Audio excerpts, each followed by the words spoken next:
किसान भाइयों, फसलों के अंदर पौधों का मुरझाना, पौधों का सूख जाना, ये समस्या आजकल आपको बहुत ज़्यादा देखने को मिल रही है। चाहे वो आपकी सब्जी वर्गीय फसलें हों या फिर आपकी बेल वर्गीय फसलें हों, जैसे कि आपकी लौकी हो गई, तुरई हो गई, खीरा हो गया, कद्दू हो गया, या फिर आपकी मिर्च हो गया, टमाटर हो गया, बैंगन हो गया, बीन्स हो गया। तो इस टाइप की जो फसलें होती है, इसके अंदर आपको जो सूखने की समस्या होती है या फिर जलने की समस्या जो होती है, बहुत ज़्यादा देखने को मिलती है। अगर इन्हीं फसलों के अंदर मैं बात करूँ, अगर आपकी मिर्च की फसल की या फिर आपकी बीन्स की फसल की या फिर आपके टमाटर की फसल की, तो इन फसलों के अंदर आपको जड़ लगने की समस्या बहुत ज़्यादा देखने को मिलती है। तो किसान भाइयों, आज की वीडियो के माध्यम से मैं आपको कंप्लीट जानकारी देने वाला हूँ कि ये समस्या किस वजह से आती है, क्यों आती है, कौन कौन से कारण होते हैं, हमें कौन कौन से खाद जो है ज़मीन जुताई के समय डालने चाहिए, कौन कौन सी हमें प्लांटेशन करते समय कौन कौन सी सावधानी यहाँ पर रखनी चाहिए, या फिर हम सीधी बीज की बुआई कर रहे हैं तो हमें बुआई के समय कौन कौन से बीज उपचारित करना चाहिए जिससे कि हमारी खेती में ये समस्या ना आए, और फिर उसके बाद कौन सी वो दवा है जिसका इस्तेमाल करके हम इस रोग से छुटकारा पा सकते हैं। किसान भाइयों, अभी के अगर करंट टाइम बताऊं तो स्थिति ये है कि अधिकतर किसानों को ये पता है कि भैया अगर खेती के अंदर सूख आ गई है, फिर जलने की समस्या आ गई है, तो इसका कोई इलाज नहीं है। यहाँ तो अधिकतर दुकानदार भी यही बोलते हैं कि भैया अगर आपकी खेती में एक बार जलने की समस्या आ गई या फिर सूख आ गई तो आप इसको ख़त्म नहीं कर सकते। देखिए, मैं आपको एक बात सीनियर होकर कह सकता हूँ कि अगर आप सही तरीके से सही दवा का इस्तेमाल कर सकते हैं तो 99% मैं गारंटी दे सकता हूँ कि आप जल गलने की समस्या से बिल्कुल छुटकारा पा सकते हैं। और मैं आज आपको वो 2 टेक्निकल बताऊँगा, इसका इस्तेमाल करके आप 100 नहीं 101% मैं कह सकता हूँ कि इस रोग को अपने खेती से ख़त्म कर सकते हैं। तो सबसे पहले आपको कौन कौन सी सावधानी रखनी है वो बताता हूँ, उसके बाद कौन कौन सी दवाई का इस्तेमाल करना वो भी बताता हूँ, किस तरीके से करना वो भी आपको बताता हूँ, और किस कारण से ये रोग आता है वो भी मैं आपको यहाँ पर बतला देता हूँ। तो सबसे पहले देखिए, अगर आप सीधी बीज की बुआई कर रहे हैं, यानी आपकी बीज की बुआई कर रहे हैं, तो यहाँ पर आपको ट्राइकोडर्मा से बीज को उपचारित करके लगाना है, ताकि आगे चल के भविष्य में कभी भी हमारी खेती के अंदर जड़ गलने की या सूख की समस्या खेती में ना आए। वहीं अगर आप किसी भी पौधे का प्लांटेशन कर रहे हैं तो आपको यहाँ पर जलोरा नाम का जो बीज उपचारित फंगिसाइड आता है उसका आपको इस्तेमाल करना है, ताकि आगे चल के जड़ गलने की समस्या ना आए। तो अधिकतर किसान साथी हमारे क्या करते हैं, स्टार्टिंग में यही गलती करते हैं जिसकी वजह से समस्या आ जाती है, तो फिर बाद में उन्हें पछताना पड़ता है। और तीसरा एक कारण और है, अगर आप किसी भी बुआई के समय या फिर आप प्लांटेशन के समय, ज़मीन जुताई के समय आपको क्या करना है, यहाँ पर क्लोर या कार्बोफुरान जो फ्लोरोन होती है उसका इस्तेमाल जरूर करना है। क्योंकि देखिए, जड़ गलने की या सूख की समस्या एक वजह से और आती है, वो होता है हमारा निमेटोडोल। निमेटोडोल का मतलब होता है कि जो दीमक होती है उसकी वजह पौधों की जड़ों में क्या होता है, बेलों की जड़ों में क्या होता है, गांठें बन जाती हैं, गांठों की वजह से ही पौधा यहाँ पर सूख जाता है।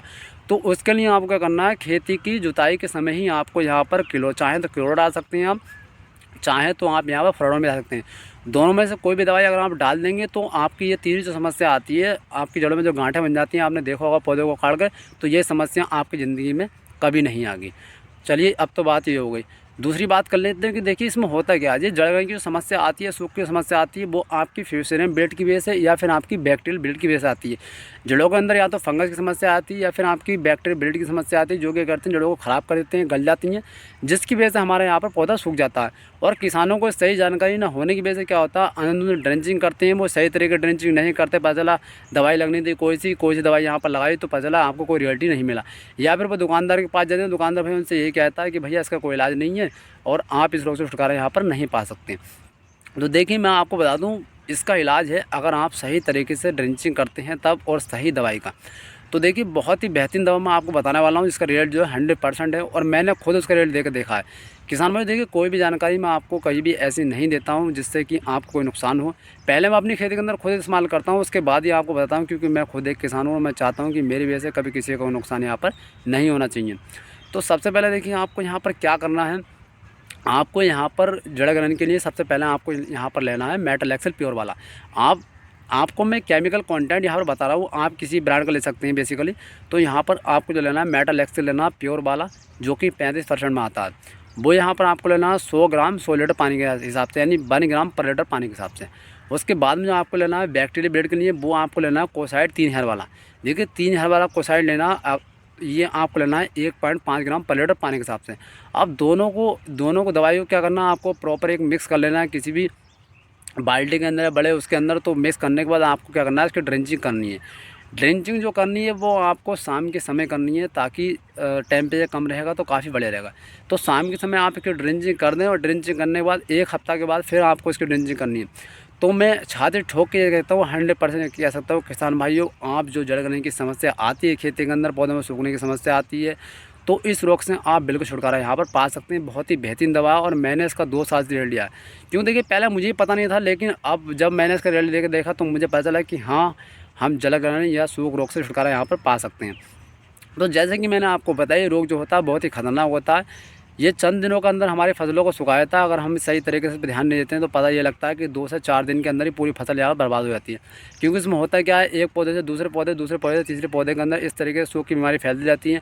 और पता है कि ये जो बीमारी होती है पूरे खेती के अंदर फैल जाती है और 8 से 10 दिन के अंदर ही हमारी जो पूरी फसल होती है वो बिल्कुल चौपट यहाँ पर हो जाती है। और सबसे बड़ी अगर मैं बात करूँ, सबसे ज़्यादा ये रोग जो देखने को मिलता है वो आपका मिर्च के अंदर देखने को मिलता है। मिर्च की खेती में सबसे ज़्यादा सूख आती है और टमाटर की खेती में सबसे ज़्यादा सूख आती है।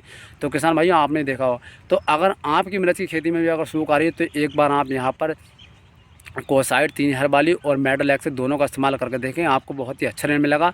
और मैं गारंटी के साथ कह सकता हूँ आपकी मिर्च में जो सूखने की समस्या बिल्कुल ख़त्म हो जाएगी। एक बार आप ज़रूर इस्तेमाल करके देखें किसान भाइयों, ये जानकारी बिल्कुल 100% बिल्कुल प्योर है। आप एक बार इस्तेमाल करके देखें, आपको बहुत ही अच्छा रिजल्ट मिलेगा। धन्यवाद।